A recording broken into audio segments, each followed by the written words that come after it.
à tous. La tendance est hésitante à l'ouverture dans une séance marquée par une avalanche de publications. Le titre Alcatel-Lucent flambe dans les premiers échanges, plus 12% après des résultats qui ont dépassé le consensus au quatrième trimestre. Et les perspectives du groupe sont encourageantes. L'équipementier télécom vise un résultat d'exploitation supérieur à 5% des ventes en 2011, alors que les analystes attendaient plutôt 4%.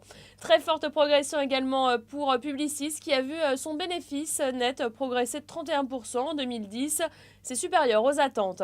Et puis enfin Unibail-Rodamco, dont le bénéfice net récurrent par action est ressorti plutôt conforme aux attentes des analystes. Et on revient à présent sur la publication annuelle de Renault. Le constructeur a bouclé 2010 sur un chiffre d'affaires de 39 milliards d'euros, en croissance de 15,6%. Et le groupe renoue avec les bénéfices à hauteur de 3,5 milliards d'euros contre une perte de plus de 3 milliards un an plus tôt, grâce notamment à la plus-value de cession des actions AB Volvo.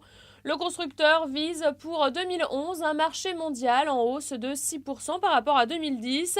Renault table aussi sur une marge opérationnelle supérieure à 5% et des ventes mondiales de plus de 3 millions d'unités en 2013.